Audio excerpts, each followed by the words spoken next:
দেখুন মানুষের কি অবস্থা, এখানেই মানুষজন রান্না করছে, এখানেই খাওয়া দাওয়া করে এখানেই শুয়ে পড়বে। কুম্ভতে আসলে পরে এত ভিড়ে কেউ আসবেন না।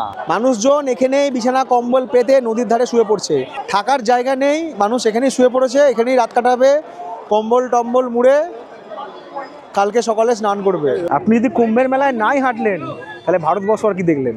মহিলা, পুরুষ, বয়স্ক, জোয়ান, ছোট ছোট বাচ্চা সবাই আছে, সবাই জন কত ধৈর্য নিয়ে লাইনে দাঁড়িয়ে আছে দর্শন করার জন্য। এখানে কালকে আমরা 11টায় এসেছি। ভিড় কেমন ছিল? খুব ভিড়, মারাত্মক ভিড়। মোবিল চেম্বার ফাট গায়ে আপকা। জানুয়ারি মাসের 28 তারিখে সকাল, মনে হাজারটা প্রশ্নের উকিঝুঁকি। রাত পোহালেই মৌনী অমাবস্যা, জনসংখ্যা ছাড়িয়েছে কয়েক লাখ থেকে কয়েক কোটি। তার প্রমাণ পাচ্ছিলাম বারাণসীর এই গাদুলিয়া চক থেকেই। প্ল্যান করেছি আজ সকালে বারাণসী থেকে আমরা রওনা দেব প্রয়াগরাজ বা মহাকুম্ভের পথে, যার মধ্যে কভার করতেই হবে কুম্ভ মেলাতে পৌঁছানো, রাস্তার অবস্থা, পার্কিং, ত্রিবেণী থেকে কতটা দূরে আমরা রুম বুক করেছি, আর সব থেকে বড় যে প্রশ্ন, কতটা পথ হাঁটতে হবে। আগামী 26শে ফেব্রুয়ারি কুম্ভ মেলার শেষ দিন। হলফ করে বলতে পারি তার আগে অবধি এই ভিডিওটাই থাকবে সেরার সেরা গাইডলাইন, বিশেষ করে তাদের কাছে যারা এখনো কনফিউশনে আছেন কুম্ভ মেলাতে যাবো কি যাব না। আমার এই ব্লগটা বানানোর উদ্দেশ্য হচ্ছে যে আপনাদের কতটা সম্ভব কমসে কম হাঁটতে হবে, বা প্রয়াগরাজে গিয়ে কোথায় আপনারা অ্যাকোমোডেশন পেতে পারেন, বা কিভাবে আপনারা শান্তিতে স্নান করবেন, যেটা এক কথায় প্রায় অসম্ভব। তাই অসম্ভবটাই কিন্তু সম্ভব করার চেষ্টা করছি আজকের এই পর্বে। গত 27শে জানুয়ারি সন্ধ্যায় বারাণসী পৌঁছে এক রাতের জন্য আমি এই হোটেলে রাত্রিবাস করেছি, যার বিস্তারিত ব্যাখ্যা করেছি এর আগের পর্বে। আজ খুব সকালে ঘুম ভেঙেছে জনতার কোলাহলে। বাইরে বেরিয়ে দেখি ভিড়ে ঠিক করছে বারাণসীর গাদুলিয়া চক। বিরাট লাইন চলেছে বিশ্বনাথ মন্দিরের দিকে।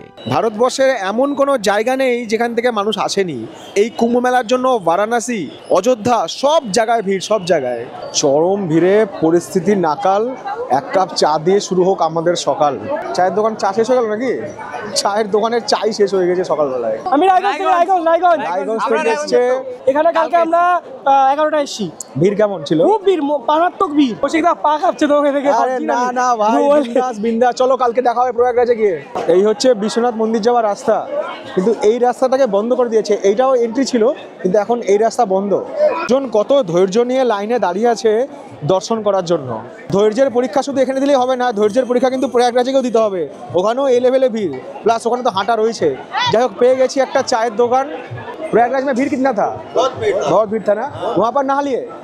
যারা এই প্রয়াগরাজে আসছে না, তারা কিন্তু তিনটে জায়গা টার্গেট করে আসছে, বারাণসী, প্রয়াগরাজ আর হচ্ছে অযোধ্যা। প্রথমে পরে হচ্ছে বারাণসী, তারপরে পড়বে হচ্ছে প্রয়াগরাজ, তারপরে হচ্ছে অযোধ্যা। অনেকে শেষ থেকে শুরু করছে, অনেকে মাঝখান থেকে শুরু করছে, অনেকে শুরু থেকে শুরু করছে। আর শুধু এখানেই নয়, এদিকে বিন্ধ্যাচল বলুন, মথুরা বৃন্দাবন বলুন, সেখানেও কিন্তু লেভেলের ভিড়। সময় সকাল 9:53, বেরিয়ে এলাম হোটেল থেকে। এবার যেতে হবে আরেক জায়গায়, যেখানে আসবে হচ্ছে গাড়ি, যে গাড়ি করে যাবো হচ্ছে প্রয়াগরাজ। ভিডিওর এই অংশটুকু দেখে আপনারা সহজেই বুঝতে পেরেছেন যে আপনারা যারা আগামী দিনে প্রয়াগরাজ আসছেন, বিশেষ করে স্নানের দিনে, এবং পরিকল্পনা করছেন আপনারা বারাণসী থেকেই যাবেন, তারা কিন্তু হোটেল নেবেন শহরের বাইরে। না হলে গাদুলিয়া চকের মতো জায়গায় এসে এখান থেকে বেরিয়ে যাওয়া খুবই মুশকিল। গাদুলিয়া চকের একদম পাশে গায়ে লাগোয়া এই হচ্ছে বাইক পার্কিং। এখানে 3 ঘন্টার জন্য হচ্ছে বাইক পার্কিং 20 টাকা, আর তারপরে প্রত্যেক ঘন্টা হচ্ছে 10 টাকা। তা আমি যে বাইকে করে যাব, পেয়ে গেছি বাইকওয়ালাকে। প্রেমিকা খোঁজা সহজ, বাইক চালক খোঁজা কঠিন। যাবো হচ্ছে বেলুপুর, বারাণসীর যে ইস্কন মন্দির, সেখানে। এই যে ভিড় দেখছেন না, এটা কিন্তু স্নানের জন্যই। ওই যে স্নানের দিনগুলো পড়েছে, যেমন হচ্ছে মৌনী অমাবস্যা, তারপরে বসন্ত পঞ্চমী, শিবরাত্রি, এই স্নানের দুদিন আগে আর পরে চরম ভিড় হবে। বাকি অন্যান্য সময় কিন্তু বারাণসীতে তো ভিড় থাকবে না। জনতার এই ভিড়ের মাঝেই দেখি মৃগীতে আক্রান্ত এক পুণ্যার্থী রাস্তায় পড়ে ছটপট করছে। বারাণসীর বিশ্বনাথ মন্দির কিংবা গাদুলিয়া চকের 2 কিলোমিটার রেঞ্জের মধ্যে উত্তরপ্রদেশ পুলিশের ব্যারিকেড, অর্থাৎ এই 2 কিলোমিটারের মধ্যে কোনো রকম অটো বা টোটো প্রবেশ করতে পারবে না। তবে এটা হচ্ছে বাঙালি টোলা ইন্টার কলেজ, বারাণসী। সকাল 10টা বাজতে না বাজতে মিলেছে ওদের দেখা, সুতরাং দরকার নেই আর লেপ ক্যাথা। রাত্রে একটা সোয়েটার যথেষ্ট, দিনের বেলা কিন্তু গরম হয়ে যায় ওয়েদার। যত বাইরে থেকে গাড়িগুলো সব এসছে, মহারাষ্ট্র, তেলেঙ্গানা, পশ্চিমবঙ্গ, যত জায়গা থেকে এসছে, সবকে বাইরে পার্ক করে দিচ্ছে গাড়ি। আগের পর্বে বলেছিলাম, এ পর্বেও বলছি, যারা বারাণসী হয়ে যাবেন, মনে করছেন বারাণসীতে হোটেল নেবেন, একটু শহরের বাইরে, একটু বাইরের দিকে নেওয়ার চেষ্টা করুন, যেখান থেকে আপনারা গাড়ি নিয়ে সহজেই বেরিয়ে যেতে পারবেন। শহরের ভেতরে ঢুকলে কিন্তু জ্যাম হচ্ছে, বিশেষ করে স্নানের দিনগুলোতে, তখন বেরোনো একটু কষ্টকর হয়ে যাবে। বারাণসী থেকে কুম্ভমেলা বা প্রয়াগরাজ যাওয়ার জন্য এবারে গাড়ি বুক করেছি প্রয়াগরাজ থেকে। গতকাল রাতে প্রয়াগরাজ থেকে রওনা দিয়ে আজ সকালে আমাদের গাড়ি এসে পৌঁছেছে এই বারাণসীতে। প্রয়াগরাজে গিয়ে খাবারের অভাব হোক চাই না হোক, কিন্তু মুড়ি সঙ্গে থাকছেই। প্রয়াগরাজ যাওয়ার জন্য লাগেজ নিলাম ততটা যতটা না নিলে নয়, বাকিটা রেখে দিলাম শোভনদার গাড়িতে। শোভনদা এবং ওনার মিসেস এবারে আমার যাত্রা সঙ্গী। ওনারা ডাব্লিউবি থেকে গাড়ি নিয়ে এই বারাণসী এসেছেন, যদিও সেই গাড়িটা থাকবে এই হোটেলের বাইরে। একটা জিনিস মনে রাখবেন যে আপনাদের কিন্তু ওখানে গিয়ে হাঁটতে হতে পারে, তাই লাগেজ এমন কিছু বেশি নিয়ে আসবেন না যে লাগেজ নিয়ে হাঁটতে কষ্ট হবে। একটাই পিঠে ব্যাগ নিয়ে আসুন, সেখানে মোটামুটি আপনাদের জামা কাপড়, এসেন্সিয়াল জিনিস যা কিছু আছে ওখানে ভরে নিন। কুম্ভমেলায় পৌঁছানোটা বড় কথা নয়, কিন্তু কুম্ভমেলায় পৌঁছানোর জন্য দরকারি ইনফরমেশনগুলোর আজ ভীষণ প্রয়োজন। সময় সকাল 10:59। আমরা রওনা দিলাম বারাণসী থেকে প্রয়াগরাজের পথে। আজকে কেন জানি না মনে হচ্ছে যে এই জার্নিটা মানে সারা জীবন মনে থাকবে, যে কিছু একটা আজ হাটকে টাইপের হবে। এই গাড়ি কিন্তু সরাসরি প্রয়াগরাজ যাবে না, ওখানে গিয়ে আমাদের আলাদা গাড়ি চেঞ্জ করতে হবে। এই ব্যাপারটা হচ্ছে শুধুমাত্র কিন্তু মেলার জন্যই। মেলা মানে কি এই স্নানের জন্য, যে দিনগুলোতে স্নান পড়বে তার আগে এবং পরে সবসময় ভিড় থাকবে। আর এটা হচ্ছে শর্মাজি, অশোক শর্মা, প্রয়াগরাজেরই মানুষ, তো ওনারই গাড়ি আর কি। জিপিএস অন করে নিয়েছি, এখানে দেখাচ্ছে এখনও লাগবে হচ্ছে 2 ঘন্টা 49 মিনিট, 127 কিলোমিটার। দুপুর 2টো এক্সপেক্টেড অ্যারাইভেল টাইম, যদিও সেটা অসম্ভব, মানে 2টোর সময় কখনো পৌঁছাবো না। কিছু মানুষজন বেরিয়ে গেছে বা কিছু গাড়ি বেরিয়ে গেছে গতকাল রাত্রে বারাণসী থেকে প্রয়াগরাজের জন্য। কিছু গাড়ি বেরিয়েছে আজ ভোরবেলায়, আর কিছু গাড়ি বেরোচ্ছে সকাল থেকে। ফ্লাইটেও লোক আসছে, ট্রেনেও লোক আসছে, গাড়িতেও লোক আসছে, হেঁটেও লোক আসছে, টোটো নিয়েও লোক আসছে। আজকের দিনটাই বেশি ভিড় হবে, কারণ এই মৌনী অমাবস্যায় হচ্ছে সেই 144 বছরের যোগটা। সবাই চেষ্টা করবে যে মৌনী অমাবস্যায় স্নান করার। বারাণসী শহরের বাইরে বেরিয়ে এসে আমাদের গাড়ি এগিয়ে চলল জিটি রোড বা গ্র্যান্ড ট্রাঙ্ক রোড ধরে। এই রাস্তার একটা ঐতিহাসিক গুরুত্ব আছে। জিটি রোড ভারতবর্ষ তো বটেই, সেই সঙ্গে এশিয়া মহাদেশের সবথেকে পুরনো রাস্তা, যার বয়স প্রায় 2500 বছর। মৌর্য থেকে মুঘল কিংবা ব্রিটিশ সব শাসনকালেই এই রাস্তা সম্প্রসারিত কিংবা প্রসারিত হয়েছে। প্রায় 3600 কিলোমিটার দীর্ঘ এই রাস্তার প্রকৃত নাম সড়ক-এ-আজম, ক্ষেত্র বিশেষে উত্তর পথ কিংবা বাদশাহী সড়ক, যার বিস্তার বাংলাদেশের টেকনাফ থেকে ঢাকা হয়ে কলকাতা, বারাণসী হয়ে দিল্লি অমৃতসরের ওয়াঘা বর্ডার হয়ে পাকিস্তানের লাহোর হয়ে আফগানিস্তানের কাবুল। যারা আমাকে মেসেজ করছিল দাদা বাইক নিয়ে যাবে কিনা, বাইক নিয়ে যাবো, তাদেরকে বলবো কলকাতা থেকে বারাণসী, বারাণসী থেকে প্রয়াগরাজ 2 দিন বা 2.5 দিনের একটা টার্গেট নিয়ে চলে আসো। বাইক নিয়ে কোনো চাপ নেই, বিন্দাস, শুধু সাবধানে চালাবে তাহলেই হবে। এটা হচ্ছে লালানগর টোল প্লাজা, সব গেট ওপেন করে দেওয়া হয়েছে এই স্নান উপলক্ষে। কোনো রকম কোনো টোল চাইছে না বা দিতে হচ্ছে না। এই রাস্তায় প্রত্যেকটা টোলগেটের আগে কিংবা পরে রাস্তার দুই পাশে অনেক দোকান রয়েছে, যেখানে আপনারা গাড়ি, বাইক কিংবা বাস দাঁড় করিয়ে খাওয়া দাওয়ার কাজটা করতে পারেন। এখানে বিক্রি হচ্ছে পেঁয়াজি, চা, নানা রকম চানাচুর।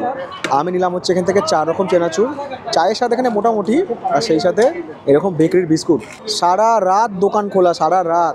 আমি একটা কথা ব্লগে বলেছিলাম না, যে কুম্ভতে কেউ যদি সে চাও বিক্রি করে না, সেও লাখ টাকা কামিয়ে নেবে। এই পথেই দেখা হয়ে গেছিল আমার এক দর্শক বন্ধুর সঙ্গে, যারা গতকাল কলকাতা থেকে প্রয়াগরাজের উদ্দেশ্যে বেরিয়ে সারা রাত জ্যামে আটকিয়েছিলেন। স্টে করতে পারিনি, মানে সারা গাড়ি নিয়ে চক্কর কাটতে হয়েছে। সারা রাত চক্কর কাটতে, কেন রাস্তায় কি জ্যাম ছিল? প্রচন্ড জ্যাম। ব্যস্ত এই রাস্তায় লাখো গাড়ির ভিড়ে রাস্তা পারাপারে ব্যর্থ এই রকম কত অবলা প্রাণী। এ রাস্তা পার করছিল, একে তো নিয়ে সেখানে রাখলাম। জল টল দাও তো। আমি গাড়ি থেকে নেমেছি, দেখছি ভামটা রাস্তায় গড়াগড়ি দিচ্ছে, আর এই রাস্তা এত ব্যস্ত, ও আরেকটু চলে গেলে তলে চলে যাবে। দিয়ে আমি আবার ওকে হাতে করে নিয়ে সেখানে রাখলাম, কিন্তু ব্যাপারটা হচ্ছে একে বাঁচাতে মনে হয় পারবো না, কারণ একে মনে হয় কোনো গাড়ি ধাক্কা মেরে দিয়েছে, বুঝতে পারছিলাম না, এখানে গড়াগড়ি দিচ্ছিল। কন্টিনিউ গাড়ি চলছে, কন্টিনিউ এই রাস্তায়। বললে বিশ্বাস হবে কিনা জানি না, এমন ব্যস্ত রাস্তায় প্রথম দেখলাম যেখানে 1 সেকেন্ডের ব্যবধানে একাধিক গাড়ি। প্রয়াগরাজ 40 কিলোমিটার, সঙ্গম 38 কিলোমিটার। এই হচ্ছে বাইপাস রোড, কানপুর বেরিয়ে যাবে এইদিকে। ডান দিকে রাস্তা যাচ্ছে প্রয়াগরাজের দিকে, বাঁ দিকে রাস্তা কানপুরের দিকে। আমরা কানপুরের রাস্তায় ধরলাম, কারণ সব গাড়ি প্রয়াগরাজের রাস্তায় ঢুকে অলরেডি জ্যাম তৈরি করে দিয়েছে। প্রচুর মানুষ এসছেন, যারা বাস ভাড়া করে এসছেন, রাস্তায় কোথাও দাঁড়িয়ে স্নান, খাওয়া দাওয়া এগুলো করছেন, সব রান্না জিনিসপত্র তার সাথেই গাড়ি করছেন। আমরা হাইওয়ে ছেড়ে দিলাম, এবার নিলাম বাঁদিকে রাস্তা। এই রাস্তা যাচ্ছে প্রতাপগড়ের দিকে। এই বাঁ দিকে রাস্তাটা আসছে অযোধ্যা থেকে, ডান দিকে যাচ্ছে প্রয়াগরাজ। অযোধ্যার প্রয়াগরাজ কানেক্টার এটা। এখান থেকে প্রয়াগরাজ হচ্ছে আর 21 কিলোমিটার, সঙ্গম ঘাট 26 কিলোমিটার, রায়বেরেলি 109 কিলোমিটার। এই জার্নি শুরুতে বাঁধা তো ছিলই, শেষ দিকে এসেও বাঁধা। হঠাৎ বনেট থেকে ধোঁয়া বেরিয়ে আসছে, খুলতে দেখা গেল গরমে ফেটে গিয়েছে গাড়ির মোবিল চেম্বার, অর্থাৎ গাড়ি আর এগোবে না। मोबिल चेंबर फट गया आपका। যখন আমরা কোনো তীর্থে যাই না, কোনো শুভ কাজে যাই না, আমাদের আশেপাশে তো প্রচুর অশুভ শক্তি ঘুরে বেড়ায়। তারা সবসময় আপনাকে আটকাবে যে যাতে না যাওয়া হোক, তাহলে কিন্তু অশুভ শক্তির জয় বা আপনার জীবনের নেগেটিভ এনার্জির জয়।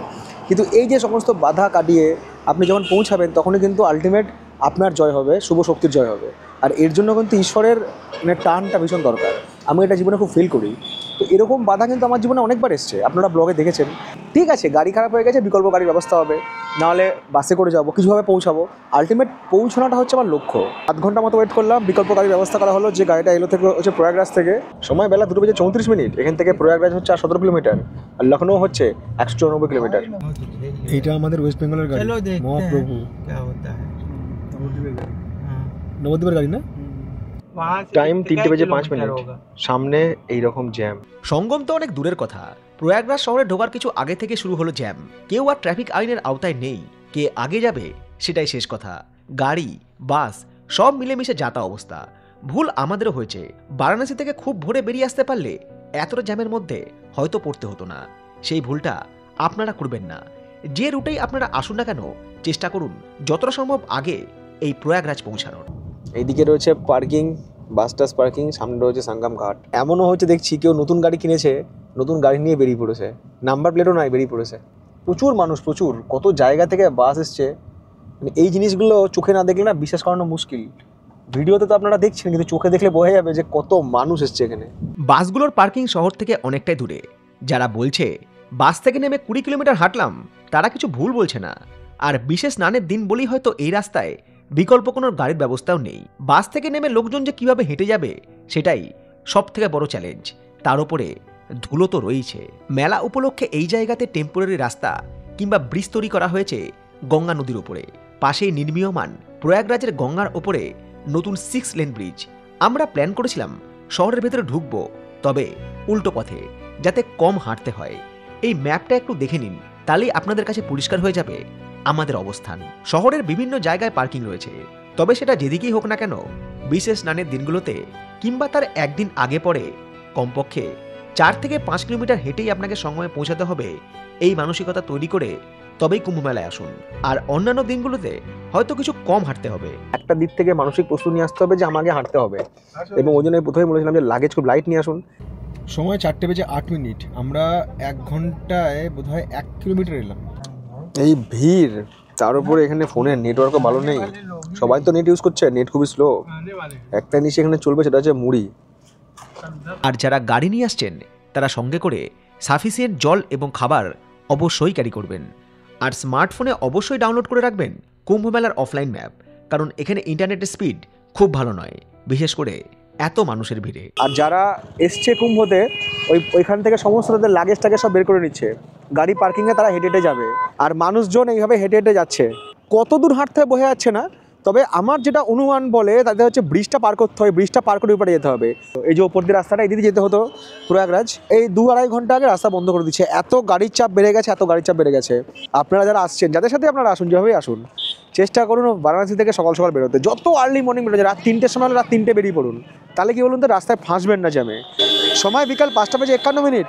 আমরা শুরু করলাম হাঁটা। আমরা তো রয়েছি, সেই সাথে কিন্তু মায়াপুরের ইস্কনের প্রভুজিরাও রয়েছেন, প্রভুজিরাও এসছেন। ওরা একটা গাড়িতে ছিলেন। এত লোক যখন পৌঁছাতে পেরেছে, আমিও পৌঁছাতে পেরেছি, আপনিও পৌঁছাতে পারবেন। শুধু মনের মধ্যে হৌসলা রাখবেন, আমি পৌঁছাবোই ওখানে, এটা হচ্ছে শেষ কথা। আমরা এই পথ ধরে হাঁটছিলাম, এখানে দেখা হয়ে গেল গাড়িগুলো আর কি ইউপিরই গাড়ি। তো ওই গাড়িগুলো ওই পারে যায়নি, এই পারেই আছে। তাহলে আমরা যাবো হচ্ছে নাগবাসুকি মন্দির। কত টাকা নেবেন বললো হচ্ছে 1000 টাকা পার গাড়ি, 1000 টাকা। একটা গাড়িতে 5 জন করে যাবে। তো এখান থেকে গাড়ি নিয়ে নেবো, কিন্তু একটা কন্ডিশন আছে, এই গাড়ি কিন্তু পুরো নাগবাসুকি মন্দির অব্দি যাবে না, তার 1.5 কিলোমিটার আগে আমাদের নামিয়ে দেবে। ওই 1-1.5 কিলোমিটার রাস্তা আমাকে হাঁটতেই হবে। যে যার মতো পেরেছে জোগাড় করে নিয়েছে, কেউ গাড়ি, কেউ অটো, কেউ হাঁটা। আলটিমেট সবার লক্ষ্য হচ্ছে পৌঁছানো মূল গন্তব্যে। সব থেকে বড় স্নান হচ্ছে এইটাই, আমি বলছিলাম না, ওই জন্য ভিড়টা এত বেশি। অন্যান্য দিনে এত ভিড় হবে না, এত টেনশন হবে না, যা আপনারা ব্লগে দেখছেন, ঠিক আছে? আরাম করে স্নান করতে পারবেন, এত হাঁটাহাঁটিও করতে পারবে না। কিন্তু এই মৌনী অমাবস্যার জন্যই সব থেকে বড় স্নান এটাই। গাড়ি আমাদের যে জায়গায় নামিয়ে দিল, সেই জায়গা থেকে নাগবাসুকি মন্দির আরও 3 কিলোমিটার। ট্রেনে হেঁটে গেলে সময় লাগতে পারে 40 মিনিট মতো, কিন্তু এই ব্যাপারটা এত সহজ ছিল না। ফ্লাইওভারের ওপর দিয়ে 2 চাকা চলাচল করলেও সেই দিন সেই মুহূর্তে 3 চাকা থেকে 4 চাকা সমস্ত রকম গাড়ি চলাচল বন্ধ করে দিয়েছিল প্রয়াগরাজ প্রশাসন। দূর দূর পর্যন্ত শুধু মানুষ আর মানুষ, মানুষের মাথা। সামনেও যা দৃশ্য, পেছনেও তাই দৃশ্য। মাথায় বোঝা নিয়ে, পিঠে ব্যাগ নিয়ে সবাই, মহিলা, পুরুষ, বয়স্ক, জোয়ান, ছোট ছোট বাচ্চা, সবাই যাচ্ছে। সবাই कहाँ से आए भैया आप? जोधपुर থেকে এসছে सभी जोधपुर से आए हो? गुड़गांव। गुड़गांव। आपको कैसा लग रहा है ये चलने में? बहुत बढ़िया लग रहा है, मस्त। একদম। कल नहाना है ना? कल नहाना है ना? बिल्कुल। কাল সবাইকে ভাই স্নান করতে হবে, আলাদা অভিজ্ঞতা এইসব। আপনি যদি কুম্ভের মেলায় নাই হাঁটলেন তাহলে ভারতবর্ষ আর কি দেখলেন? ফ্লাইওভার পার করে নিচে নেমে এই রাস্তার নাম বক্সিবাঁধ রোড, এলাকার নাম দারাগঞ্জ। কাছেই রয়েছে প্রয়াগরাজ সঙ্গম স্টেশন এবং নাগবাসুকি মন্দির। গঙ্গার ধার দিয়ে রাস্তা সোজা চলে গিয়েছে প্রয়াগরাজ সঙ্গমের দিকে। দূরত্ব মাত্র 4 কিলোমিটার। এখনও আমাদের হাঁটতে হবে হচ্ছে 19 মিনিট, মানে 1.4 কিলোমিটার। দেখাচ্ছে 19 মিনিট। হাঁটার জন্য লাগবে হচ্ছে দম, আর দম দেবে হচ্ছে কুল্লার চা। একটু চা খেয়ে নিই, তারপর হাঁটা শুরু করি। এই সব পথ চলতি মানুষের গন্তব্য ত্রিবেণী সঙ্গম। এদের অধিকাংশই কোনো থাকার জায়গা বুক করে আসেনি। কথা বলে যেটুকু বুঝেছি, রাতে এরা সঙ্গমের কাছেই খোলা আকাশের নিচে বিছানা পেতে ঘুমিয়ে পড়বে এবং ভোরের আলো ফোটার আগেই সঙ্গমে স্নান করবে। চারিদিক থেকে লাখে লাখে মানুষ জমা হচ্ছে ত্রিবেণী সঙ্গমে। জানি না মনটা কেন কু ডাকছিল বারবার। মনে হচ্ছিল এত মানুষ কি স্নান করার সময় এই শৃঙ্খলা পরায়ণ ব্যাপারটা আদৌ মেনে চলতে পারবে? সবাই ঠিক হাঁটছে নয়, কেমন যেন ছুটছে, কিসের টানে কে জানে। এই হচ্ছে প্রয়াগরাজের নাগবাসুকি মন্দির। আমাদের যে বুকিংটা রয়েছে অ্যাকোমোডেশন, সেটা হচ্ছে 16 নম্বর ব্রিজের কাছে। তো এখান থেকে যেতে হবে যে 16 নম্বর ব্রিজ। স্থানীয় লোককে জিজ্ঞেস করলাম, বলে এই দিক দিয়ে চলে যাবেন, এদিক দিয়ে গেলে মেলা পেয়ে যাবেন। ওখানে রয়েছে 16 নম্বর ব্রিজ। রাত্রে কোথায় ঘুমায় মানুষজন? মন্দিরে ঘুমিয়ে পড়েছে। আমরা বেরিয়ে এলাম নাগবাসুকি মন্দিরের বাইরে। বাইরে বেরিয়ে এসে দেখুন কি দৃশ্য। মানুষজন এখানেই ঘুমিয়ে পড়েছে, থাকার জায়গা নেই, মানুষ এখানেই শুয়ে পড়েছে, এখানেই রাত কাটাবে, কম্বল টম্বল মুড়ে কালকে সকালে স্নান করবে। ভক্তি মানুষকে কোন পর্যায়ে নিয়ে চলে আসে। অনেকেই ভিডিও দেখাচ্ছে কুম্ভে এসে এখানে থাকুন, ওখানে থাকুন, ওইখানে থাকুন। আসল বাস্তব চিত্র কি জানেন? মানুষজন এখানেই বিছানা কম্বল পেতে নদীর ধারে শুয়ে পড়ছে। প্রশাসন যে ব্যবস্থা করে সব উপচে পড়েছে, প্রাইভেট টেন্ট বলুন, হোটেল বলুন, সব ফুল। সরকারি চাকরি খোঁজা আর এই গলিতে গলিতে জায়গা বাড়ি খোঁজা মানুষের একই ব্যাপার। চাচাজি, এই যে চাচাজি, আরে হাম তো ইহা মর রহে হ্যাঁ আপকে ইন্তজার মে। এই চত্বরে আমরা যে রুম রেন্ট করেছিলাম অন্ধকার গলিতে, সেই বাড়ি কিছুতেই খুঁজে পাচ্ছিলাম না। অবশেষে অনেক খোঁজার পর খুঁজে পেলাম। রাত্রেবেলা কিছু বুঝতে পারছি না অলিগলি। নদীর ধারে কিংবা মন্দিরে যারা জায়গা পায়নি, তারা বিভিন্ন বাড়ির আনাচে কানাচে ঘেরা জায়গাতে রান্না করে সেখানেই ঘুমিয়ে পড়ে রাত কাটাচ্ছে। দেখুন মানুষের কি অবস্থা। এখানেই মানুষজন রান্না করছে, এখানেই খাওয়া দাওয়া করে এখানে শুয়ে পড়বে। এই বাড়ির নিচের দুটো ঘর আমরা ভাড়া নিয়েছিলাম। প্রতিদিন প্রতি ঘর নিয়েছিল 4000 টাকা করে। কিচেন নেই, ওয়াইফাই নেই, টয়লেট কমন, তবে শান্তি আছে। কান ফান সব ঝাপ ধরে গিয়েছে। কত রাস্তা হাঁটলাম, বাপরে বাপ। আরে ভারী ব্যাগ, এতে ল্যাপটপ, আপাতত ঘুমাবো। থাকার জায়গা আছে, থাকার জায়গা হচ্ছে, খোঁজ পেয়েছি। এগুলো না করে কিন্তু আপনারা থাকার জায়গা এনশিওর করে তবেই আসুন, নাহলে কিন্তু খুব সমস্যা হবে। দেখছেন তো এসে যে একটা জায়গা থেকে একটা জায়গা কোথায় বোঝা যাচ্ছে না, জিপিএস ম্যাপেও বোঝা যাচ্ছে না, লোককে জিজ্ঞেস করতে করতে হচ্ছে। এবার আপনি যদি সারাদিন জার্নি করার পরে ক্লান্ত হয়ে ব্যাগ নিয়ে টানতে টানতে এসে আপনাকে থাকার জায়গা খুঁজতে হয়, আপনি একা নয় সার্ভাইভ করে নেবেন, কিন্তু আপনার সঙ্গে যদি বয়স্ক বাবা মা থাকে, বাচ্চা থাকে, আপনার ওয়াইফ থাকে, তাহলে কিন্তু একটু প্রবলেম। তো আমি বলবো যে কারো কথায় প্রভাবিত হবেন না, থাকার জায়গা আগে ঠিক করুন, জানুন সেটা সম্পর্কে, তারপরে কিন্তু থাকুন। না হলে তো যেমন বলেছি বারাণসী থেকে এসে ঘুরে চলে যান, তাহলে থাকার জায়গা থাকতে হবে না, মানে এইসব ঝামেলা করতে হবে না। এইসব স্নানের দিনগুলোতে মানুষের প্রচুর ভিড়। শোভনদারা গিয়েছিল, বলছে কাতারে কাতারে লোক। এবার এইসব ভিড়ে বলো কি বলুন তো, একটা অ্যাক্সিডেন্ট হওয়ার চান্স থেকে যায় না। ধরুন কিছু একটা কেউ পদপিষ্ট হয়ে গেল, কোনো একটা কিছু হারিয়ে গেল। এবার সবসময় নিজেকে বাঁচিয়ে সব কিছু করতে হবে। ঈশ্বরের ভক্তি থাক, কিন্তু সবার আগে নিজেকে ভালোবাসতে হবে। তো 28 তারিখ রাতে আমি যে আশঙ্কা করেছিলাম 29 তারিখ ভোর রাতে সেই ঘটনাই সত্যি হলো। কুম্ভ স্নান করতে গিয়ে মানুষ পদপিষ্ট হয়ে আহত কিংবা নিহত হলো। আমাদের টিমের কয়েকজন অন্য জায়গাতে ছিলেন। সেই অভিশপ্ত রাতে তারাও গিয়েছিলেন কুম্ভ স্নান করতে। তারপর ভোরবেলা প্রাণ হাতে করে ফিরে আসেন। তাদের মুখে শুনেছিলাম সেই রাতের ভয়াবহ অভিজ্ঞতা। আমার জীবনটা যে আমি ফিরিয়ে নিয়ে আসতে পারছি, এটা আমি অনেক ধন্য। কুম্ভতে আসলে পরে এত ভিড়ে কেউ আসবেন না, রিকোয়েস্ট রইল। আর বাচ্চা বয়স্ক লোক একটু দূরে, বিশেষ করে স্নানের দিনে অন্তত কখনো না। চোখ দেখে আসবেন না, এটা রিকোয়েস্ট রইল সবার কাছে। আমার জীবনটা আমি নিয়ে ফিরে এসেছি, এটা আমার অনেক বড় পাওয়া। ব্যারিকেড ভেঙে লোকজন চলে এসেছে, যারা শুয়েছিল তাদের উপর তাদেরকে চাপা দিয়ে দিয়েছে। হ্যাঁ, চাপা দিয়ে। এই ঘটনার পর কিছু পাবলিক বলে বেড়াচ্ছে কুম্ভ মেলাতে দুর্ঘটনার কারণ সোশ্যাল মিডিয়া ইনফ্লুয়েন্সাররা। তাদের ভিডিও দেখেই নাকি লাখ লাখ মানুষ কুম্ভ স্নান করতে আসছে। বাস্তবে সোশ্যাল মিডিয়াতে এইসব দেখার পর অনেকেই সেদিন অ্যালার্ট হয়ে স্নান করতেই চায়নি। আর যারা গিয়েছিল তারা হয়তো সোশ্যাল মিডিয়ার পরোয়া করে না। ভারতবর্ষের মাত্র 32% মানুষ সোশ্যাল মিডিয়া ব্যবহার করে, যার অধিকাংশটাই ইয়ং জেনারেশন। কুম্ভ মেলাতে যে লাখ লাখ লোক দূর দূরান্ত থেকে আসছে, সোশ্যাল মিডিয়া ছেড়ে দিলাম, তাদের কাছে মোবাইল ফোন আছে কি না সেটাই সন্দেহ। তারা কিছু জানে না, কিছু বোঝে না। মন্ত্রমুগ্ধের মতো তাদের ব্রেন একটাই সংকেত দিয়েছে, যাই হোক আর তাই হোক, ওই বিশেষ মুহূর্তে আমাদের স্নান করতেই হবে। সামনে কি আছে, পেছনে কি আছে, ওসব না দেখলেও চলবে। প্রশাসনের একটা উচিত ছিল এক্ষেত্রে, মনে করি যে এগুলোকে কন্ট্রোল করা প্রথম থেকে, যে ওদের একটা ক্যাপ কত লোক আসতে পারে। কেদারনাথ বা অমরনাথে যখন আমরা যাই সেখানে রেজিস্ট্রেশন প্রসেস থাকে যে এত লোক আসছে, এখানে কোনো কিছু প্রসেসই নাই, এখানে আনলিমিটেড আনকাউন্টেবল লোক এসছে। আমি ওই ভিড়ের মধ্যে শুধু একটাই উচ্চারণ করছিলাম, মা আমি যেন বাড়ি গিয়ে মেয়ের মুখটা দেখতে পারি। আমি যা অবস্থায় ছিলাম আমার ফেরার কথা ছিল না।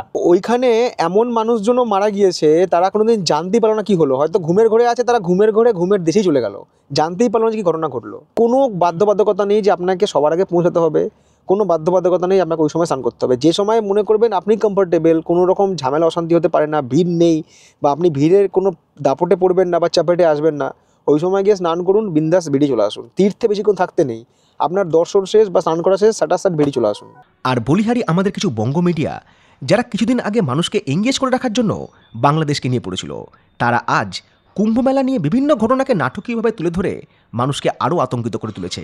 বাস্তবে সেই দিন যারা গ্রাউন্ড লেভেলে ছিল তারাই জানে আসল ঘটনা। আবারও বলবো, শক্তি, সামর্থ্য, সাহস, এই তিনটে থাকলে অবশ্যই যাবেন কুম্ভতে। পাপ পুণ্য এইসব ভেবে নয়, এটা ভেবে যে 144 বছর পর আবারও এই যোগ আসবে। সেই দিন আমি কিংবা আপনি কেউ থাকবো না। কোনো বিধর্মী, নাস্তিক এদের কথা কানে তুলবেন না, এরাও একরকম অশুভ শক্তি। স্নান করার পর নিজের অনুভবটা লিখে রাখবেন জীবন ডায়েরির পাতায়। আমাকে আনসাবস্ক্রাইব করুন কি আনফলো করুন, নট ম্যাটার, কিন্তু কুম্ভতে যেতেই হবে, এটাই ম্যাটার। একজন সনাতন ধর্মের মানুষ হয়ে যদি নিজ ধর্ম কিংবা পরধর্মের মানুষকে কুম্ভে আহ্বান জানাই, হ্যাঁ, সেটাই আমার কাছে সব থেকে বড় পুণ্য। ঈশ্বর সব রাজনীতি, সব আলোচনার ঊর্ধ্বে। মানুষ 10 কিলোমিটার 20 কিলোমিটার পথ চলছে, কোথাও দাঁড়িয়ে পড়ছে, সেখানে বিশ্রাম নিচ্ছে, হয়তো রান্নাবান্না করছে, রাত হয়ে যাচ্ছে, সেখানেই বিছানা চাদর বিছিয়ে ঘুমিয়ে পড়ছে খোলা আকাশের নিচে, আবারও সকাল হলে পথ চলা শুরু করছে। এই মানুষগুলো কিন্তু সোশ্যাল মিডিয়া বোঝে না। ভারতবর্ষের 32% মানুষ আছে যারা সোশ্যাল মিডিয়ায় রয়েছে, আর 32% মানুষের মধ্যে ধরুন কত 20% মানুষ এসেছে, বাকিরা তো আসেনি। তাহলে বাকি যত মানুষ আছে, যে 50 কোটি লোকের কথা বলা হচ্ছে, তারা কিভাবে এসছে? তারা এটা জানে যে আমাদের ওখানে পৌঁছাতে হবে, আমরা পৌঁছাবো, আমরা যাব। তারা বেরিয়ে পড়েছে, তারা যেভাবে ও খেটে কষ্ট করে পৌঁছাবে। আজ থেকে বহু বছর আগে যখন যানবাহন আবিষ্কার হয়নি, তখন কি মানুষ চলতো না? তখন তো মানুষ ওইভাবে তীর্থ করতে যেত, এইভাবেই হেঁটে হেঁটে পথ চলতো। কোথাও হয়তো ঝড় হতো, কোথাও হয়তো ঝড়ের মধ্যে কোনো মানুষ হারিয়ে গেল, কোথাও হয়তো বন্যা হলো, কোথাও হয়তো একটা প্রাকৃতিক বিপর্যয় হলো, কোথাও হয়তো দুর্ঘটনা হলো, প্রচুর মানুষ হারিয়ে গেল। আজ হয়তো সেসব হয় না, কিন্তু মানুষ কিন্তু সেই পুরনো তাদের চিরাচরিত যে ধারা, সেই যে আমরা তীর্থ করতে যাচ্ছি সবাই মিলে একসঙ্গে, সেটা কিন্তু আজও রয়েছে। এটাই কিন্তু ভারতবর্ষের, মানে আখ্যা ভারতবর্ষের চিত্র। সত্যিকারের তীর্থ বলতে হয়, যদি সত্যিকারের পরিশ্রম বলতে, কষ্ট বলতে হয়, আলটিমেট কিন্তু এই মানুষগুলোই করছে। তো সত্যি এই মানুষগুলোর জন্য জাস্ট হ্যাটস অফ। এর পরের গল্পটা আপনারা সকলেই জানেন। মৌনী অমাবস্যার দিন দুপুরে আমার কুম্ভ স্নান করার অভিজ্ঞতা, যেটা আগের পর্বেই শেয়ার করেছি। 28 এবং 29 তারিখ কুম্ভ মেলাতে কাটিয়ে 30 তারিখ কুম্ভকে বিদায় জানিয়ে আবারও ফিরে আসা। এবারে আসুন জেনে নিই এই কুম্ভ মেলার ইতিহাস, যেটা ছাড়া এই কুম্ভ স্নান হয়তো অসম্পূর্ণ রয়ে যায়। কথায় আছে, বিশ্বাসের আরেক নাম কুম্ভ মেলা। এই মেলাতে যত পুণ্যার্থীর সমাগম হয়, কয়েকটা দেশের জনসংখ্যা হয়তো তার তুলনায় কম পড়ে যায়। দেশ দুনিয়ার বিভিন্ন প্রান্ত থেকে লাখো লাখো মানুষ আসে গঙ্গা, যমুনা, সরস্বতী এই 3 নদীর সঙ্গমে ডুব দিয়ে জীবনের সমস্ত পাপ থেকে মুক্তি লাভ করতে। যার কারণে এই মেলাকে একটা শহরের রূপ দিতে হয়। কিলোমিটারের পর কিলোমিটার রাস্তা তৈরি করতে হয়, এস্টাবলিশ করতে হয় কয়েক লাখ টেন্ট। এত বড় আয়োজন, যা মহাকাশে ভ্রাম্যমান স্যাটেলাইট থেকেও নজরে আসে। কোটি কোটি মানুষের সমাগমকে মান্যতা দিয়েই ইউনেস্কো ওয়ার্ল্ড হেরিটেজ সাইট কুম্ভ মেলাকে বিশ্বের সবথেকে বড় তীর্থভূমির তকমা দিয়েছে। প্রত্যেক 12 বছর অন্তর এই কুম্ভমেলা ভারতবর্ষের 4টে শহর হরিদ্বার, প্রয়াগরাজ, উজ্জয়িনী এবং নাসিকে অনুষ্ঠিত হয়। 2025 সালে যা অনুষ্ঠিত হচ্ছে উত্তরপ্রদেশের প্রয়াগরাজ শহরে, যার আগের নাম ছিল এলাহাবাদ। প্রয়াগরাজ এমন এক তীর্থভূমি যেখানে প্রবাহিত হয়েছে গঙ্গা, যমুনা, সরস্বতী 3 নদীর মিলিত ধারা। কুম্ভ শব্দের অর্থ ঘোড়া কিংবা কলসি, আর মেলা কথার অর্থ জনসমাগম। প্রায় 300 খ্রিস্টাব্দ আগে চীনা পরিব্রাজক হিয়ংশানের লেখায় এই কুম্ভ মেলার উল্লেখ পাওয়া যায়। মৌর্য সম্রাট হর্ষবর্ধন, যার কথা আমরা ইতিহাস বইতে পড়েছি, তিনিও এই কুম্ভে স্নান করেন এবং সেই উপলক্ষে এই প্রয়াগরাজে মেলারও আয়োজন করা হয়। কিন্তু কুম্ভ মেলার সঙ্গে পুরাণ কিংবা আধ্যাত্মবাদ কিভাবে জড়িত? মহাকবি কালিদাসের অভিজ্ঞান শকুন্তলম নাটকে রাজা দুষ্মন্ত শকুন্তলার সঙ্গেই আসে দুর্বাসা মুনির কথা, যার জন্ম হয়েছিল মহাদেবের ক্রোধানল থেকে।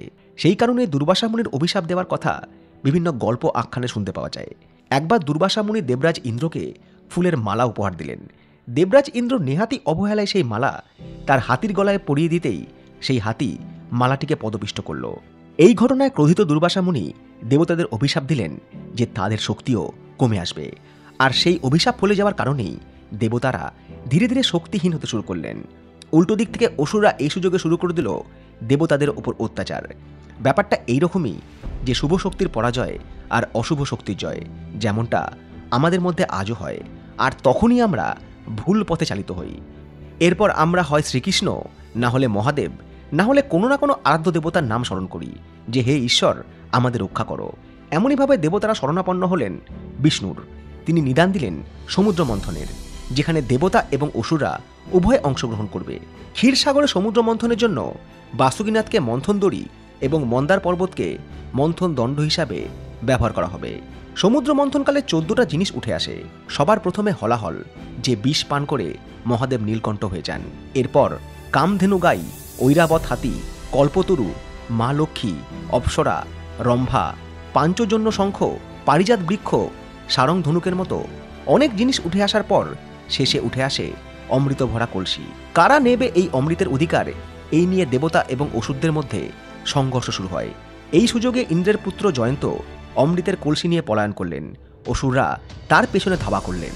এই দৌড়ঝাঁপের মধ্যেই কলসি থেকে কয়েক ফোঁটা অমৃত এই পৃথিবীতে 4 জায়গায় পতিত হয়। হরিদ্বারের হরকি পৌড়ি, প্রয়াগরাজের ত্রিবেণী সঙ্গম, শিপ্রা নদীর তীরে উজ্জয়িনী এবং গোদাবরীর তীরে নাসিকে। এই কারণেই এইসব জায়গাকে অত্যন্ত পবিত্র বলে মনে করা হয় এবং প্রত্যেক 12 বছর অন্তর কুম্ভ মেলার আয়োজন করা হয়। কেন 12 বছর অন্তর এই কুম্ভ মেলার আয়োজন করা হয়? অমৃতের অধিকার নিয়ে দেবতা এবং অসুরদের যুদ্ধ চলেছিল 12 দিন, আর ঠিক ততদিনই লেগেছিল অমৃতের কলসি দেবলোকে পৌঁছে যেতে। এই কারণেই কুম্ভ হয় 12টি, পৃথিবীতে 4টি এবং দেবলোকে 8টি। মনে করা হয় দেবতাদের একদিন পৃথিবীর 1 বছরের সমান। এই জন্যই কুম্ভ মেলাও 12 বছর অন্তর উদযাপন করা হয়। কুম্ভ মেলা 4 রকম: অর্ধকুম্ভ, কুম্ভ, পূর্ণকুম্ভ এবং মহাকুম্ভ। অর্ধকুম্ভ মেলা হয় প্রতি 6 বছর অন্তর, যা কেবল হরিদ্বার এবং প্রয়াগরাজে অনুষ্ঠিত হয়। 12 বছর পর যে পূর্ণ কুম্ভ মেলার আয়োজন করা হয় সেটা এই বছর প্রয়াগরাজে হচ্ছে 2013 সালের পর 2025 সালে। এইভাবেই 12 বছরের ব্যবধানে, অর্থাৎ 12 গুণিত 12, 144 বছর পর অনুষ্ঠিত কুম্ভ মেলাকে বলা হয় মহাকুম্ভ, যা 2025 সালে আয়োজিত হচ্ছে। আবারও হবে 144 বছর পর, অর্থাৎ 2169 সালে। আর প্রয়াগরাজ যেহেতু 3 নদীর সঙ্গম, সেহেতু এই জায়গাতে পুণ্য স্নান বাকি জায়গার তুলনায় অত্যন্ত পবিত্র বলেই মনে করা হয়। কুম্ভ মেলার তারিখ কিভাবে নির্ধারণ করা হয়? বিশেষ কিছু গ্রহ নক্ষত্রের অবস্থান, জ্যোতিষবিজ্ঞান এবং ধার্মিক নিয়ম অনুসারে। সমুদ্র মন্থনের পর যখন অমৃত কলসের অধিকার নিয়ে দেবতা এবং দানবদের যুদ্ধ শুরু হয়, তখন সূর্য, চন্দ্র এবং বৃহস্পতি সেটিকে রক্ষা করেন। সেই কারণে প্রত্যেক 12 বছর অন্তর যে রাশির ওপরে সূর্য, চন্দ্র, বৃহস্পতির অবস্থান, সেই রাশির নাম অনুসারে জায়গা নির্বাচন করে কুম্ভ মেলার আয়োজন করা হয়। কোন গ্রহের অবস্থানে কোন জায়গাতে কুম্ভ মেলার আয়োজন করা হবে তার স্পষ্ট উল্লেখ রয়েছে বিষ্ণু পুরাণের 4টি শ্লোকে। সেই মতে সূর্য এবং চন্দ্র যখন মকর রাশিতে এবং বৃহস্পতি যখন বৃষ রাশিতে অবস্থান করে, তখনই কুম্ভ মেলা এই প্রয়াগরাজে অনুষ্ঠিত হয়। গ্রহের অবস্থান নদীর জলে এহেন প্রভাব তৈরি করে যাতে স্নান করার পর আমাদের আত্মার শুদ্ধিকরণ হয়। ঠিক যেমনভাবে আমাদের আঙুলে ধারণ করা আংটি সূর্যের আলোর প্রভাবে অনেক শুভ ফল দেয়। শুধু তাই নয়, মেডিটেশন কিংবা মনোযোগের জন্য এই সময়টাকে অত্যন্ত ভালো বলে মনে করা হয়। কুম্ভ স্নানকে কেন শাহী স্নান বলা হচ্ছে? এই স্নানে শুরু করেন বিভিন্ন সম্প্রদায়ের সাধু এবং 13টি আখাড়ার নাগা সাধু সিদ্ধিপ্রাপ্ত গুরুরা। তারা নদীতে স্নান করেই এই মেলা সূচনা করেন। তারপরই ভক্তকুল স্নানের সুযোগ লাভ করেন। মহাকুম্ভ এমনই একটা অ্যানশিয়েন্ট ট্র্যাডিশন, যেখানে ভারতবর্ষ ছাড়াও বিভিন্ন দেশ থেকে বহু মানুষ আসেন এই নদীতে ডুব দিতে। সে যে কোনো ধর্ম, বর্ণ কিংবা সম্প্রদায়ের হোক না কেন। শুধু স্নান করাই নয়, সেই সঙ্গে ধর্মচর্চা, আধ্যাত্মিক আলোচনা, ভক্তি প্রদর্শন এগুলো তো রয়েছে। সেই কারণে কুম্ভমেলা ভারতের কালচারাল ডিপ্লোম্যাসির অঙ্গ হিসাবে গণ্য করা হয়। ভারতীয় সভ্যতা, সংস্কৃতি এবং কালচারকে বিশ্বের সামনে তুলে ধরে এই কুম্ভমেলা। অর্থনৈতিক দিক থেকেও এই কুম্ভমেলার গুরুত্ব রয়েছে। প্রায় 4000 হেক্টর এলাকা জুড়ে আয়োজিত এই মেলা উত্তরপ্রদেশের ট্যুরিজমকেও এক বিরাট লেভেলে পৌঁছে দেবে। প্রায় 50 কোটি লোকের সমাগম, বিপুল পরিমাণে রেভিনিউ অবশ্যই রাজ্য এবং দেশের ইকোনমি সিস্টেমকে বুস্ট করবে। এছাড়াও ডিরেক্ট বেনিফিট পাবে লোকাল বিজনেস এমপ্লয়মেন্ট এবং ট্যুরিজম ইন্ডাস্ট্রি। ফুল বিক্রেতা থেকে রিক্সা চালক, অটো চালক থেকে নৌকা চালক, প্রত্যেকেরই আর্থিক উন্নতি হবে। মেলা শুধু মেলা নয়, অনেকের আর্থিক সংস্থানও বটে, যার ইম্প্যাক্ট পড়বে বারাণসী, অযোধ্যা, বিন্ধ্যাচল, মথুরা, বৃন্দাবনের মতো আধ্যাত্মিক শহরগুলোতে। শেষে একটা কথাই বলবো, এই সব কিছুর মধ্যে পরিবেশ, নদী, জলজ প্রাণী, প্রাকৃতিক ভারসাম্যটুকু যেন অটুট থাকে এই কোটি কোটি মানুষের সমাগমে, কারণ ঈশ্বর নিজেও বাস করেন এই প্রকৃতির মাঝে। অনেক বাধা বিপত্তি পেরিয়ে কুম্ভমেলাতে পৌঁছানো, বিভিন্ন অভিজ্ঞতার সম্মুখীন হয়ে স্নান পর্ব সমাপ্ত করে এরপর একটা জিনিসই রয়ে যায়, বাড়ি ফেরা। যাওয়া থেকে ফিরে আসা পর্যন্ত যেটা সুষ্ঠুভাবে সম্পন্ন হয় সেটাই প্রকৃত অর্থে তীর্থ। এবারে সেই অভিজ্ঞতা দিয়েই শেষ করব আমাদের মহাকুম্ভের জার্নি। 30 জানুয়ারি 2025, বারবার 24 চলে আসে। আমরা বিদায় নিচ্ছি কুম্ভ থেকে। আমরা যে জায়গায় রয়েছি সেখান থেকে তো কুম্ভ যে ত্রিবেণী সঙ্গম, সেটা আমি বলেছিলাম যে 3 কিলোমিটার। আজকে এখানে দেখছি আমাদের পাশের একটা বাড়ি, এটাও এরা রেন্ট দিয়েছে। এই হচ্ছে এদের নাম্বার। এখানে এরকম বিছানা করা রয়েছে, এরকম সব ঢালাও বিছানা, এদের গ্যারেজ টাইপের রয়েছে এখানে। এটা হচ্ছে 500 টাকা করে। আর এদের এখানে 1000 টাকা করেও বেড রয়েছে। 1000 টাকা বলা বেডটা কীরকম সেটা আমি ভিডিও স্ক্রিনে আপনাদের সঙ্গে শেয়ার করছি। আমি একটু আগে শ্যুট করেছিলাম অন্য মোডে। আর 5000 টাকার রুম রয়েছে, 2টো রুম 5000 টাকা। তো সেটার কীরকম সেট আপ সেটা আমি আপনাদের সঙ্গে স্ক্রিনে শেয়ার করলাম। এই চত্বরে আরও একটা হোটেল রয়েছে, যদিও আমি হোটেলটার ভেতরে যাইনি, কিন্তু এই হোটেলটার কন্ট্যাক্ট দিয়ে রাখলাম, আপনারা চাইলে আপনাদের প্রয়োজনে কথা বলতে পারেন। এটাও কিন্তু নাগবাসুকি মন্দিরের সামনে, দারাগঞ্জ ঘাট রোড। ভারত সেবাশ্রম সংঘ কুম্ভ মেলা 2025 প্রয়াগরাজ, এই হচ্ছে এদের নাম্বার, সেক্টর 8, বেনিমাধব মার্গ। 1 তারিখ থেকে 6 তারিখ পর্যন্ত ভারত সেবাশ্রম সঙ্গে আমার বুকিং ছিল। 6000 টাকা নিয়েছিল 6 দিনের জন্য। ভালো আয়োজন, ভালো ব্যবস্থা, কিন্তু আমি আর সেখানে যাইনি, যাওয়ার প্রয়োজনও হয়নি। এখন ফেসবুক বলুন বা বিভিন্ন সোশ্যাল মিডিয়াতে বলুন, এখানে থাকার ব্যবস্থা আছে, ওখানে থাকার ব্যবস্থা আছে, এই সংঘ ওই সংঘের নামে যেগুলো ট্রাস্টেবল বিভিন্ন রকম ফান্ড তুলছে, মানুষকে বোকা বানিয়ে বা প্রতারণা করে। একটু চিন্তা ভাবনা করে তারপরে কিন্তু সব কিছু করবেন। যেতে যেতে আরও একটা বিষয় বলে দিই, সেটা হচ্ছে যে এই চত্বরে কিন্তু প্রচুর খাবার দাবারের দোকান আছে। মানে ব্রেকফাস্ট বলুন, ভাত ডাল সবজি বলুন, আপনারা সব কিছু পেয়ে যাবেন। মোটামুটি এখানে থাকার জন্য 2-3 দিন যে সমস্ত জিনিসপত্রের দরকার সব কিন্তু আপনারা এই চত্বরে পেয়ে যাবেন। আর যদি মনে করেন না আমরা থাকবোই না, তাহলে বারাণসী থেকে আসুন, ওই দিকে স্নান করুন, আড়াইল ঘাটের দিকে বেরিয়ে চলে যান। এই দিকটা আসার দরকারই নেই, কারণ এই দিকটা কিন্তু ভিড় বেশি, ওই দিকটা ভিড় তুলনামূলক কম। অনেক জায়গায় দেখছিলাম সোশ্যাল মিডিয়াতে অনেকে আফওয়া ছড়িয়েছে যে স্নান ফান বন্ধ হয়ে গেছে, আর হবে না কুম্ভ স্নান, মানুষ ভাবছে আসবো কি আসবো না। এটা টোটালি বেকার কথা, ফেক কথা। স্নান বন্ধ ছিল, রাস্তা বন্ধ ছিল সাময়িক, যেটা আমি ব্লগে দেখিয়েছি, কিন্তু সব কিন্তু খুলে গেছে। কাজে টেনশন ফ্রিভাবে আসুন, সাবধানে আসুন, স্নান করে আবারও ফিরে যান আপনাদের গন্তব্যে। যেদিন আমরা প্রথম এসেছিলাম এখানে, মানে 28 তারিখে, সেদিনকার সন্ধ্যার ভিডিও আপনারা দেখেছেন কীরকম ছিল দৃশ্যটা। কোনো গাড়ি টাড়ি কিছু এলা ছিল না। আর আজকে 30 তারিখ সকালবেলা এখানকার দৃশ্যটা দেখুন। এই ভেতরে গাড়ি অ্যালাউ করছে না, কিন্তু ওই বাঁধে ওখানে কিন্তু টোটো গাড়ি সব চলাচল বন্ধ ছিল, ওই বাঁধে কিন্তু সব গাড়ি চলাচল করছে। যদি আপনারা আমার মতোই আসেন, তাহলে কিন্তু আপনারা গাড়ি পার্কিংয়ে গাড়ি রেখে টোটো করে কিন্তু এমনি চলে আসতে পারবেন। সামান্য পথ হাঁটতে হবে যদি আপনারা এই এলাকায় অ্যাকোমোডেশন বুক করে থাকেন। আবারও বলছি, যেদিন স্নানের তিথি নেই সেদিন আসুন, খুব ভালোভাবে আপনাদের দর্শন হবে, হাঁটতেও কম হবে, পরিশ্রমও কম করতে হবে। এখন কিন্তু ভিড় অনেক পাতলা, সবাই ফিরে যাচ্ছে, এবং যে ব্রিজটা বন্ধ ছিল সেই ব্রিজ দিয়ে কিন্তু গাড়ি চলাচল করছে। আর গাড়ি ভাড়া সম্পর্কে বলে রাখি, এই যে গাড়িটা করে এসেছিলাম সেই গাড়িটা কিন্তু হচ্ছে মানে প্রয়াগরাজের গাড়ি, এটা কিন্তু বারাণসীর গাড়ি নয়। তো ওরা আমাদেরকে পিক আপ করতে গেছিলো, ওরা আবার আমাদেরকে ড্রপ করে দিয়ে আসছে। এর জন্য আমাদের এই আপ ডাউন নিয়ে আজকের দিনে লাগছে হচ্ছে 13,000 টাকা। অন্যান্য দিনে যদি আপনারা আসেন সেক্ষেত্রে কিন্তু আপনাদের এটা আপ ডাউন হয়ে যাবে 10,000 টাকায়। এদের গাড়ির একটা সুবিধা হচ্ছে, এদের গাড়ি কিন্তু অনেক দূর দূর পর্যন্ত চলে যেতে পারে, কারণ যেহেতু ইউপির গাড়ি তো অনেক দূর পর্যন্ত অ্যালাউ করে দেয়। সকাল 11টা বেজে 17 মিনিট, এই টাইমটা খুব গুরুত্বপূর্ণ, কারণ আমরা এখন রওনা দিলাম হচ্ছে প্রয়াগরাজের এই পার্কিং থেকে বারাণসীর উদ্দেশ্যে। ওখানে গিয়ে গাড়ি চেঞ্জ করব, অন্য আরেকটা যে গাড়ি আছে, যে গাড়ি করে সরকার দ্বারা এসছে, শোভন দ্বারা এসছে, ওই গাড়ি করে যাবো হচ্ছে আবারও ওয়েস্ট বেঙ্গলের দিকে। ভেতর দিয়ে আমাদের গাড়ি যাচ্ছে। এদিকে রাস্তাঘাট বেশ ভালো, কিন্তু এই রাস্তা গিয়ে কানেক্ট হবে হচ্ছে মেন রোডের সাথে। ওই হাইওয়েতে যা জ্যাম ছিল, তো জ্যাম ছাড়া মুশকিল। আমাদের ড্রাইভার কি করলো, গাড়ি ঘুরিয়ে নিয়ে এলো, পুলিশ ব্যারিকেড দিয়ে রাস্তা আটকে দিয়েছে। এটা হচ্ছে লখনৌ প্রয়াগরাজ। তো আমাদের ড্রাইভার বললো যে স্যার 3-4 বার চক্কর লাগাচ্ছি, এখানে ঘর নিয়েছি। লোকাল লোক হওয়ার এটাই সুবিধা, লোকাল লোক কিন্তু সব কিছু জানে।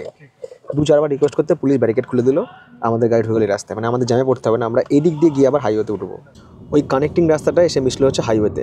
এটা হচ্ছে কানপুর বারাণসী হাইওয়ে। অনেকে জিজ্ঞেস করছিল যে আমরা বাসে করে আসবো। বাসে করে আপনারা আসতেই পারেন, বাসের পার্কিং রয়েছে, বাট বাসের পার্কিং একটু হাঁটতে হবে আপনাদেরকে, সেইটা মাথায় নিয়ে আসবেন, তাহলেই হবে। তো বাসে করে আসলে আপনাদের খরচটা কম হবে, জার্নিটা অন্যরকম হবে। মায়ের সাথে দাঁড়ানো, এখানে খাওয়া দাওয়া করা, আবারও জার্নি শুরু করা, হ্যাঁ দখল হবে, বাট এনজয়মেন্ট অন্যরকম হবে। এই পথ ধরে অনেকটা রাস্তায় নিশ্চিন্তে এলাম। বারাণসী যখন প্রায় 110 কিলোমিটার, তখন থেকে শুরু হলো জ্যাম। এটাও ম্যানমেড। তীর্থযাত্রীদের নিয়ে আসা হাজার হাজার বাস দাঁড়িয়ে রয়েছে রাস্তার ধারে, চলছে বিশ্রাম কিংবা খাওয়া দাওয়া। সেগুলোকে ওভারটেক করতে গিয়ে কেউ এক বা একাধিক লাইন করেছে, ফলে কার্যত স্তব্ধ বারাণসী প্রয়াগরাজ হাইওয়ে। গাড়ির এত দীর্ঘ লাইন কোনো দিন দেখিনি। দূর দূর পর্যন্ত জ্যামই জ্যাম, হাইওয়ে জ্যাম হয়ে গেছে, এরকম অবস্থা। কখন জ্যাম খুলবে কে জানে। এখন অলরেডি বেজে গিয়েছে 3:06। আমি জানি না বারাণসী কখন গিয়ে পৌঁছাবো। এত লোক, আর রাস্তার পাশে সব বড় বড় বাসগুলোকে দাঁড় করিয়েছে, এখানে রান্না বান্না করছে, বাসের পাশে বাস, আরও জ্যাম হয়ে গেছে। গাড়ির থেকেও বাস বেশি, মানে সারা ভারতবর্ষের বাস মনে হয় এখন এই বারাণসী প্রয়াগরাজ হাইওয়েতে রয়েছে। এতক্ষণ এইদিকে রাস্তা জ্যাম ছিল, এবার ওদিকে রাস্তা পুরো জ্যাম, পুরো হাইওয়ে জ্যাম। ওইদিকে তো জ্যাম, এবার কিছু গাড়ি এইদিকে ঢুকে দিচ্ছে। এবার যদি ড্রাইভার একটু অসতর্ক হয়ে যায় না, একদম সামনাসামনি ধাক্কা লেগে যাবে। কীভাবে বিপরীত দিকে গাড়ি আসছে।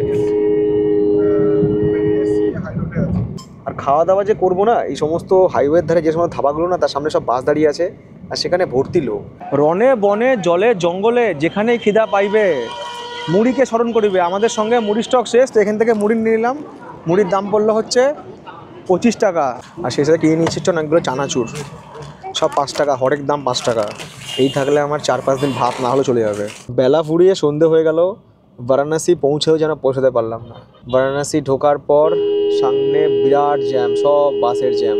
এখানে রাস্তা চারিপাশে যে যেখানে পেরেছে গাড়ি হয়ে পার্ক করে চলে গেছে রাস্তার মধ্যে। তার জন্য পুরো এত চওড়া হাইওয়ে, 6 লেন হাইওয়ে রাস্তা বন্ধ। প্রয়াগরাজ থেকে বারাণসী আসতে গিয়ে মনে হচ্ছে একটা যুগ আমি পার করলাম, মানে ত্রেতা যুগ থেকে সত্য যুগে এলাম, তো সত্য থেকে যাবো কলি যুগ, এরকম ব্যাপার। সময় ঘড়ি বলছে সন্ধ্যে 7:25। আমরা বারাণসী পার করে এসেছি। এখানে আমরা ওই গাড়িকে ছেড়ে দিলাম, ইউপির গাড়িকে, এবং এখান থেকে আমরা শোভনদার যে গাড়ি সেখানে ফিরবো। বারাণসী পার করে অনেকটা চলে আসার পর এই জিটি রোডে আর জ্যাম পাইনি। গাড়িও চলছিল আমাদের পুরো টান টান। গাড়ি যদি একটু ভালো হয় না, মানে কমফোর্টেবল হয় না, গাড়ির জার্নিও দুর্দান্ত। এটা একটা আলাদা অনুভূতি। আমরা কিছুক্ষণ আগেই উত্তরপ্রদেশের সীমানা পেরিয়েছি এবং প্রবেশ করেছি হচ্ছে প্রতিবেশী রাজ্য বিহারে। প্রথমে আমাদের পরিকল্পনা ছিল কোথাও না থেমে সারা রাত আমরা পথ চলব, কিন্তু খবর এলো গয়ার কাছে প্রায় 30 কিলোমিটার রাস্তা দীর্ঘ জ্যাম। আমাদের আগে একটা গাড়ি সেই জ্যামে গিয়ে আটকে গিয়েছে। আমরা ঠিক করলাম আর না এগিয়ে আজকে রাতটা কোনো হোটেলে থেকে যাব। সাসারামের কাছে একটা হোটেলও বুক করলাম। সময় কখন কোন জায়গায় নিয়ে যাবে আপনাকে না বলা মুশকিল। যাই হোক, আমরা এই মুহূর্তে রয়েছি বিহারের সাসারামে। এখন সময় হচ্ছে রাত্রি 11:38। এখানে একটা হোটেল আমরা বুক করলাম আসার সময় অনলাইনে, হোটেল বিনায়ক বিহার। এখানে চেক আউট টাইম হচ্ছে পরের দিন বেলা 12টা। 2টো বেড আছে, 2টো এরকম চেয়ার রয়েছে, উইন্ডো এসি রয়েছে, একটা টিভি রয়েছে। এই হচ্ছে অ্যাটাচ টয়লেট, এমন একটা টয়লেট যেখানে ইন্ডিয়ান ওয়েস্টার্ন পাশাপাশি রয়েছে। দেখা হচ্ছে আপনাদের সাথে আগামীকাল সকালে, যখন আমরা সাসারাম থেকে রওনা দেবো হচ্ছে বহরমপুরের উদ্দেশ্যে। এখানে বিভিন্ন রকমের রুম রয়েছে, 800 রয়েছে, 1000 রয়েছে, 1400 রয়েছে, 1200 রয়েছে, এবং পরিষ্কার পরিচ্ছন্ন ঠিকঠাকই আছে। তো এই হোটেলটার নাম্বারটা আমি নিয়ে রাখলাম। এটা হচ্ছে সাসারামের ভেতরে, মানে টাউনের ভেতরে ঢুকতে হবে, বেশি না। এখান থেকে মেন রোড হয়তো খুব বেশি হলে 800 থেকে 900 মিটার হবে। যদি মনে হয় যে একটা না গাড়ি চালাতে পারছি না, কষ্ট হচ্ছে, তো স্টে করে যান। এখান থেকে বহরমপুর দেখাচ্ছে এখনও 513 কিলোমিটার, সময় লাগতে পারে 12 ঘন্টা মতো। এখন 7:21 বাজে, মানে আমরা যদি এখন রওনা দিই তাহলে এখান থেকে মোটামুটি সন্ধ্যা 7টা বেজে যাবে। তো দেখা যাক কখন গিয়ে পৌঁছাচ্ছি এখানে। আমাদের যে একটা গাড়ি ছিল, যেখানে ওই ইসকনের প্রভুরা ছিল, ওই গাড়ির ড্রাইভার এখনই ফোন করেছিল। ওরা কালকে সারা রাত জ্যামে আটকেছিল, সারা রাত। এখনও আটকে, এখনো ওরা বিহার ছাড়তেই পারেনি। কি অবস্থা! গয়ার রাস্তায় মারাত্মক জ্যাম। গয়ার রাস্তায় বলতে গেলে জিটি রোডের কথা বলছি আমি, চরম জ্যাম। আমরা ধোবি বলে একটা জায়গা আছে, ধোবির থেকে আমরা ভেতর দিকে ঢুকলাম। এই রাস্তাটা ভেতর দিয়ে গিয়ে দেওঘর হয়ে তারপরে আবার পরে দুমকায় গিয়ে উঠবে। বিহার রাজ্য পেরিয়ে আমরা প্রবেশ করলাম প্রতিবেশী রাজ্য ঝাড়খণ্ডে। জিটি রোডের জ্যামে আমাদের পড়তে হয়নি ঠিকই, কিন্তু ভেতরের রাস্তা দিয়ে আসার কারণে সময় অনেকটাই লেগেছে। বেড়েছে কিলোমিটার, কমেছে গাড়ির গতি। দুমকা হয়ে রামপুরহাট, নলহাটি দিয়ে মোরগ্রাম হয়ে বহরমপুর পৌঁছাবো, এটাই ছিল আমাদের ফাইনাল রুট। জ্যাম বাঁচাতে গিয়ে আমরা অনেকটা রাস্তায় ঘুরেছি। এখন রয়েছি মধুপুরে। এটা হচ্ছে মধুপুর থেকে আনন্দবিহার যাওয়ার ট্রেন। সময় ঘড়ি বলছে রাত 7:58, প্রায় 8টা বেজে গেল। আমরা এখন পৌঁছলাম এসে দুমকা। দুমকা থেকে আমরা রামপুরহাট হয়ে তারপরে যাব। প্রবেশ করেছি পশ্চিমবঙ্গে রামপুরহাটে। রামপুরহাটের এটা হচ্ছে ডাকবাংলা মোড়। রামপুরহাট থেকে আমি জানি অনেক দর্শক বন্ধু আছেন, তারাও চিনতে পারবেন। এই রামপুরহাট হয়ে আমরা যাব হচ্ছে নলহাটি, তারপরে হচ্ছে মোরগ্রাম। সময় ঘড়ি বলছে রাত 10:57, 11টা। ঢুকে গেছি আমার শহর বহরমপুরে। আর কিছুক্ষণ পরে বাড়ি পৌঁছে যাত্রা শেষ করব।